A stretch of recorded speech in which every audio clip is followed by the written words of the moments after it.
Hi everybody, it's Ros from North Mayo Fine Arts. In today's video I want to show you how I create the texture in the trees. So for this video I'm just going to work in this section here.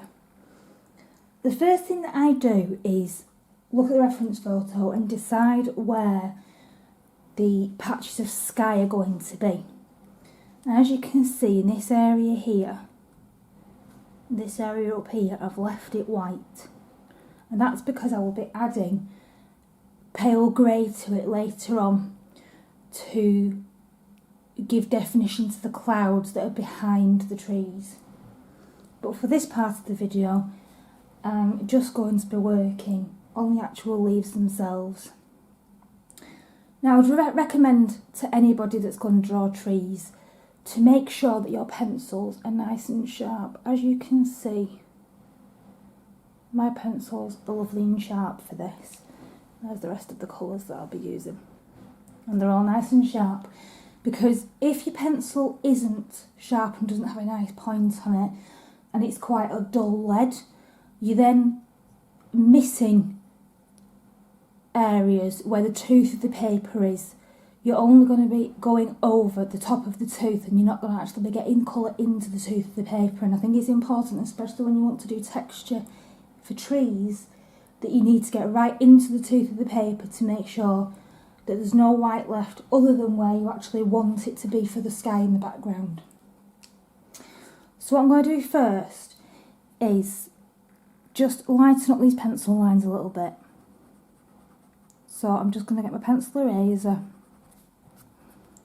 and work in circular motions just to lighten them up. I don't want to completely remove them because I want to be able to see where they still are, so I know where I'm working. I just want to lighten them up a little bit, like that. And these pencil lines that are going up there are actually the tree, the wood themselves, so I don't want to go over those because they're actually showing through the leaves. So I'm going to start at the bottom, and these are the lowest sections, and I'm just basically going to flick the colour where I want it to go. I'm not going to put solid colour down because leaves aren't solid.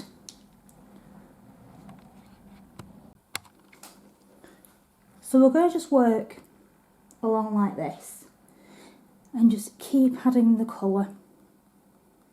And I'm just going to do very small strokes. I'm not doing them all in the same direction because I want to make sure that it looks realistic. And I also want to leave gaps where I know the sky is showing through.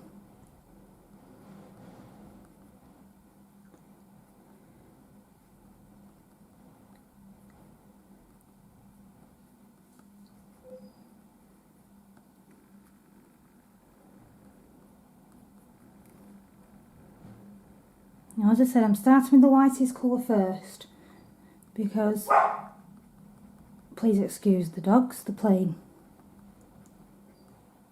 And they seem to know when I'm recording, and they're always so much noisier.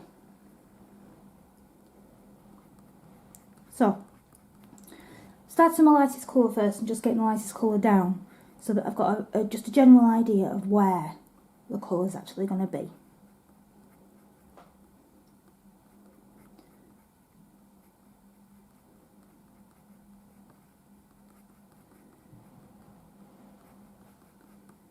Keep working up here. As you can see, I'm leaving areas there because I can see in the reference photo that those areas are going to be the sky behind, and I'm working just up to where the tree trunk's going to be, but I'm not specifically going over it. And I know this bit here is all leaves. So I'm just changing the position of the pencil, changing the directions of the lines that I'm putting down to give it more texture. I'll just keep working like this all the way along.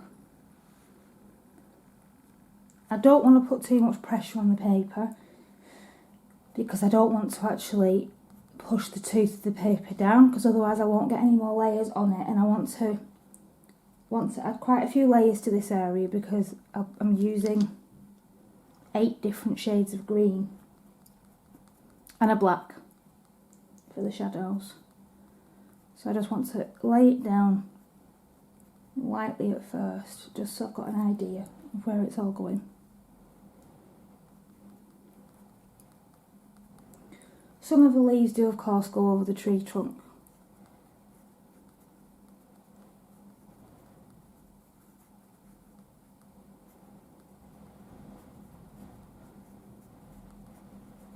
And I'll come back to you.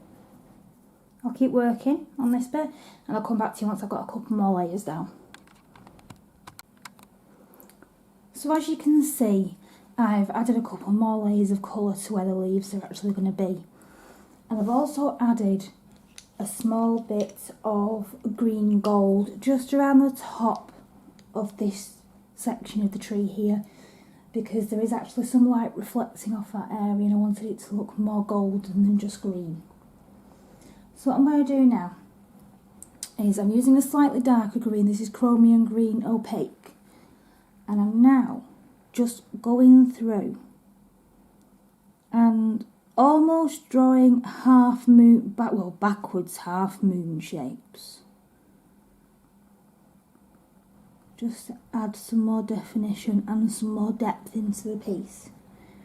Now, as I said before, I always have my pencils very sharp when I'm doing pieces like this, and what I tend to do is once I've done, say this small section here, once I've actually come along and I've done the line work that I want to do on one small section, I'll rotate my pencil 90 degrees and then I'll work again, and then I'll rotate my pencil again and then work again, because what that does is that actually keeps the pencil nice and sharp and means that you don't actually get a very dull edge.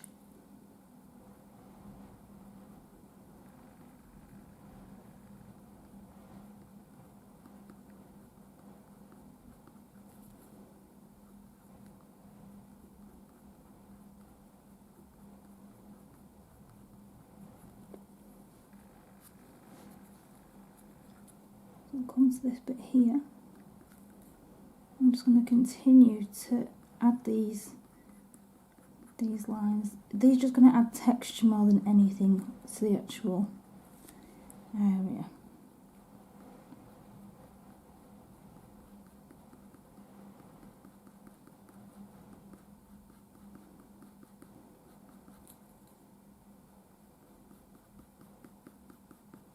If you can see, once I've been working on an area for a while, you can see that where the colour's really sharp up there, it starts dulling down a bit the more I move my pencil around, and that's because the area of the pencil, the area of the lead that I'm working on, is actually getting more dull and flatter. But if you notice, if I rotate my pencil just a small bit and then I start going along again, it gives me the nice sharp lines again. That's why I keep rotating my pencil. And this way, the pencil doesn't go blunt too quickly either. It means that I get more life out of the pencil because of the fact that by going round and round as I'm rotating, it's evenly wearing the end of the lead. Now you can see I've done quite a bit of work and that lead is still pretty sharp. And it's because I'm actually rotating it as I'm going round.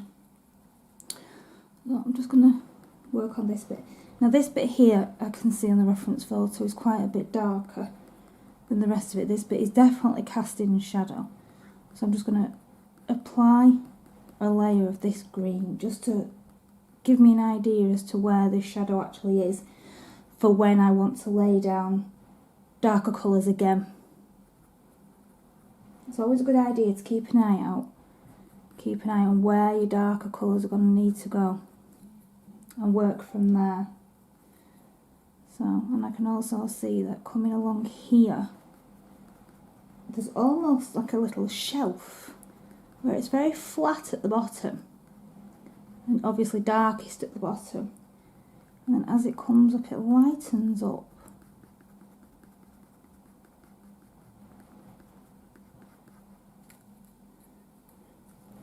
And then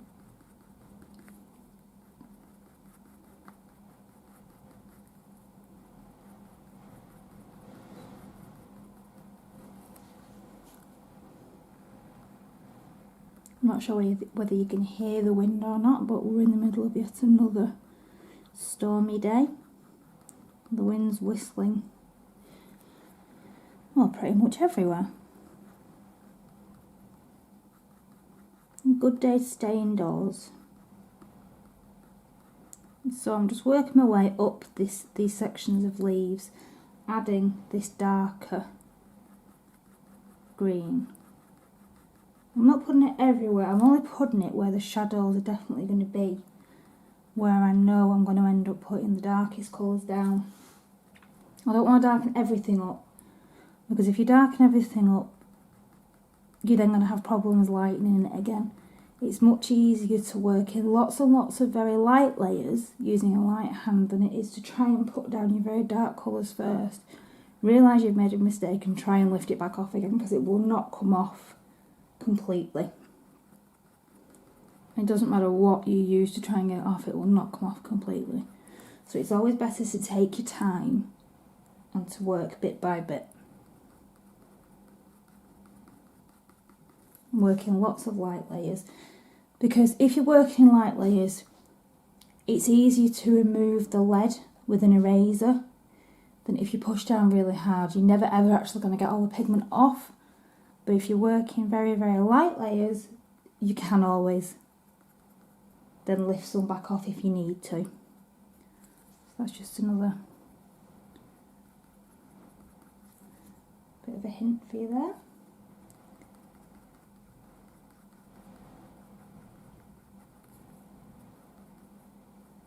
And you can see every time I rotate the pencil, I get nice sharp lines again from where it's been dulling down. And over here there's just a few dark sections.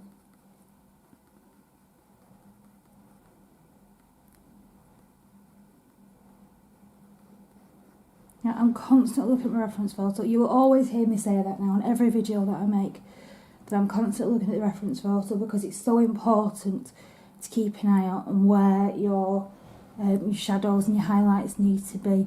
There's no point in drawing a piece if you're not going to pay attention to where your highlights and shadows are going to be, because it won't look realistic if you get the highlights and the shadows in the wrong place. All the highlights and shadows need to be in the same area as your reference photo. It needs to be consistent.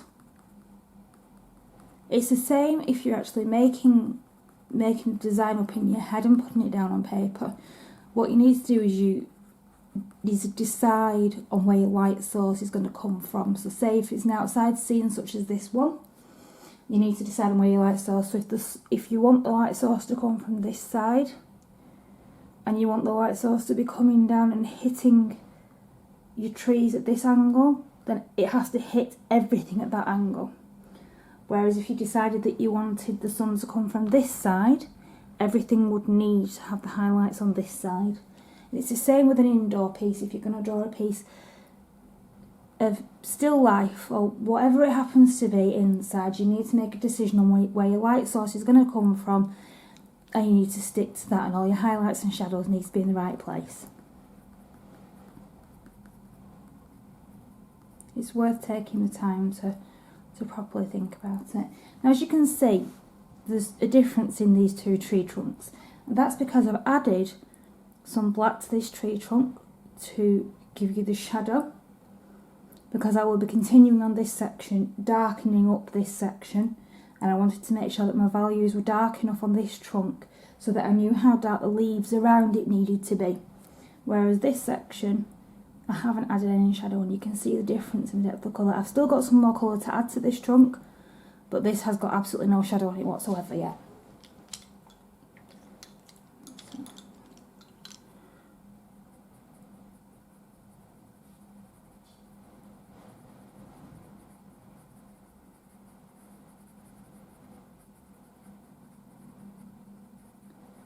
And I always add, when I'm working with black, I never just use the black pencil. I said this in a previous video when I was doing an out of focus background on my corn piece. There was quite a lot of shadows in that piece, and I never just use black when I'm actually doing a dark area. This has actually got brown underneath it, and I will also put brown on top of it. Black is a very flat colour, and although it's brilliant for shadows, it needs to be blended with other colours to give it a much richer tone. If you just use black on its own, it's going to look very, very flat and very lifeless and will not give you the shadows that you're wanting for your piece.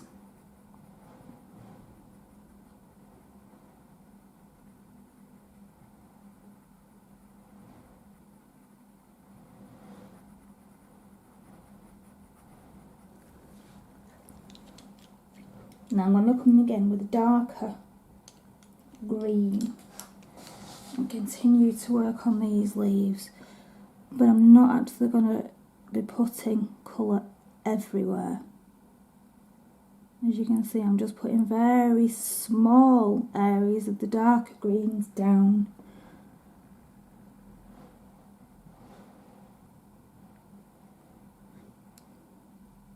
Because I want to leave some of the lighter green showing through so you can see the difference.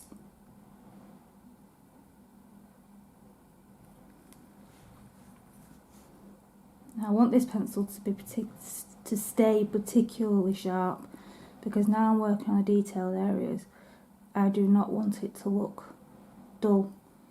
I want it to be very, very sharp to keep the definition. So this pencil I will be sharpening a lot whilst I'm working with it.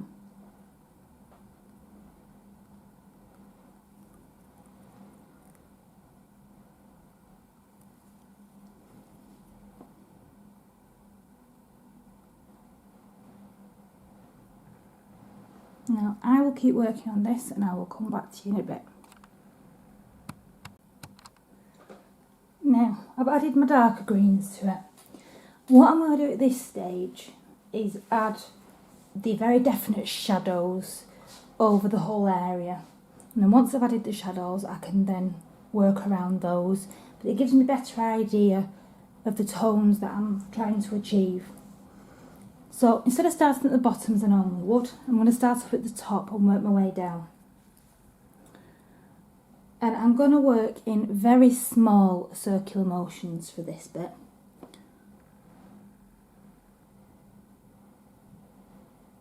Now, you never want to add too much black to any area.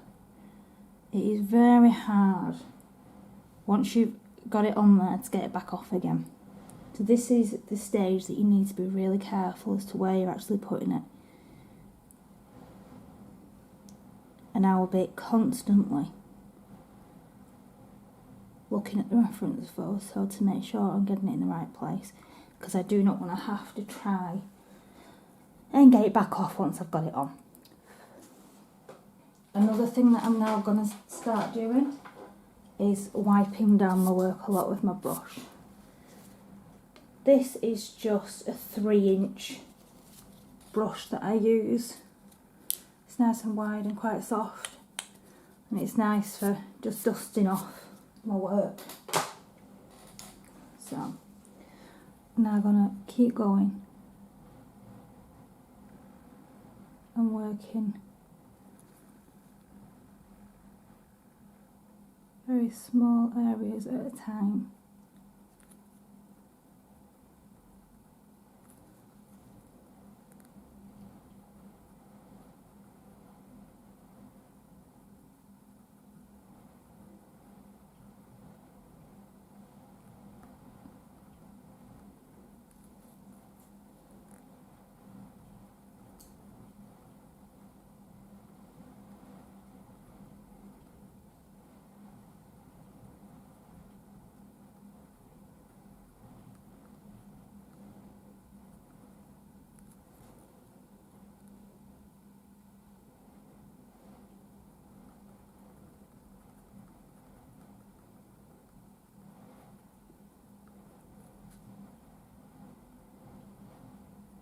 as you can see, adding any black to an area of colour changes it quite drastically.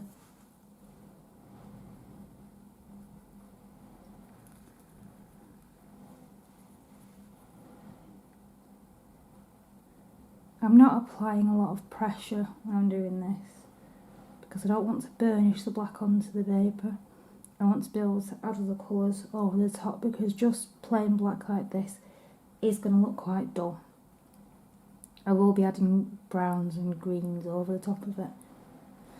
So I'm not burnishing it onto the paper. I'm just pressing down with enough pressure that I'm getting the colour down onto it.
As I've said before, you don't have to be exact when you're doing things like this.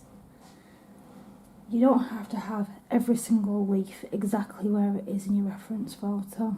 As long as it's close and they're in the general area that they are on the reference photo, that's fine. Nobody is going to criticise if a leaf is a couple of millimetres away from where it should be, or you don't have every single leaf on the piece. You want to give it a suggestion of what it's meant to be. It's not the end of the world if everything isn't absolutely perfect. I do try and get it as close as I possibly can, but it doesn't have to be absolutely perfect. Now, I'm not working in straight lines here, I'm actually working and giving the lines a slight curve. I'm working more like that, because giving it a curve gives it shape. And again, I'm rotating my pencil after every couple of strokes because I want to keep it nice and sharp. I'm just adding some little details where they need to be.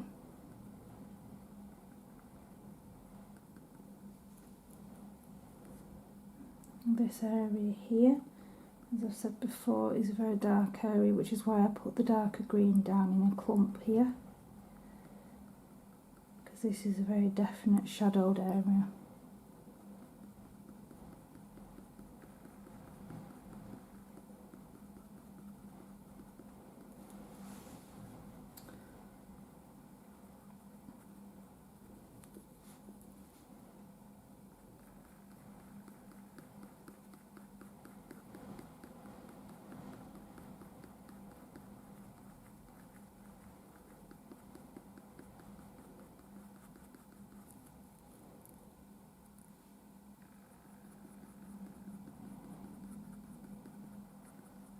And there's two ways I sharpen my pencil.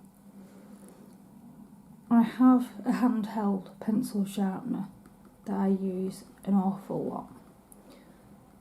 It's got two holes in it, so I can use it for several different brands of pencils that I have. But another thing that I use is a scalpel.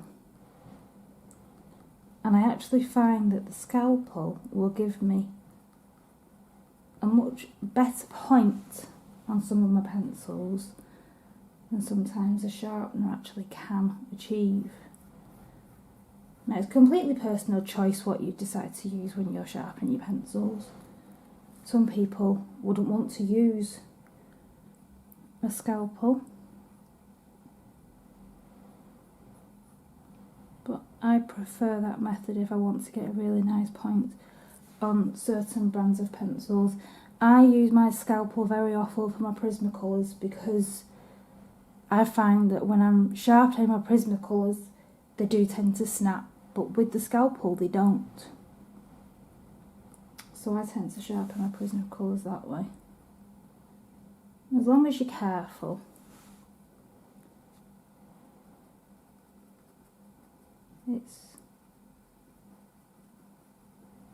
It's actually a good method for sharpening. I wouldn't recommend sharpening with a scalpel for children. I think that'd be very dangerous. But for adults, if you know how to handle one. One thing I would suggest is don't be frightened to use it. Don't panic when you're trying to use it because it's likely to cause accidents.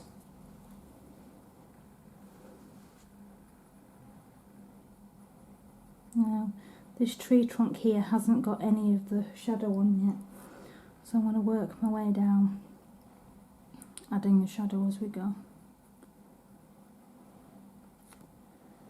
And I can see in my reference photo that the shadow comes underneath these leaves here, and then it comes down the right hand side of the trunk. And it also comes down the right hand side of this branch and then goes across the trunk there.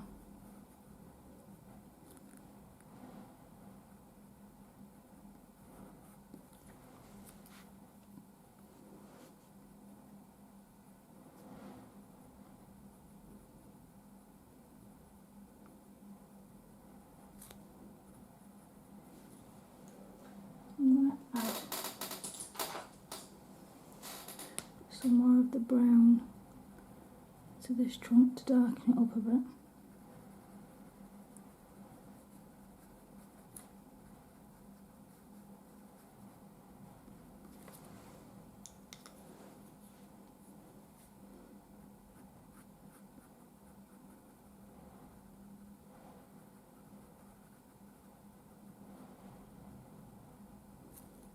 Like that. I've just got a few more areas of black to add. As you can see, I'm actually working quite randomly. I know that there are shadows under some of the leaves. I don't have to be absolutely perfect.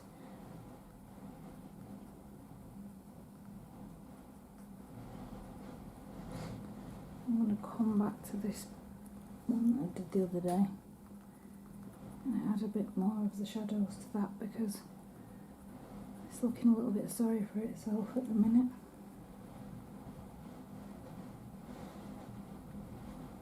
I generally tend to work one section at a time. As you can see on this piece, I've started at the very top corner up here and I've done this section of sky, and then I'm moving on to the trees. And once I finish the trees, I'll be moving on to the ground around the tractor. Because I work in sections, it doesn't mean I can't go back and work on a section I've already worked on. I finished this tree a couple of days ago, but can now see that now because I've got the next trees in next to it, can see that I definitely need more shadows on this tree. So I'll come back in, I'll add more shadows, and then I'll add more colour to the leaves. I don't think any of my drawing is ever completely finished until the whole piece is done. I do final little alterations And I only sign my work once I've completely finished it and I've put my pencils down. If it's not signed, it's not finished. That's something that I've always done. I leave the signing until I've done all the final little touches. I've got it all exactly how I want it.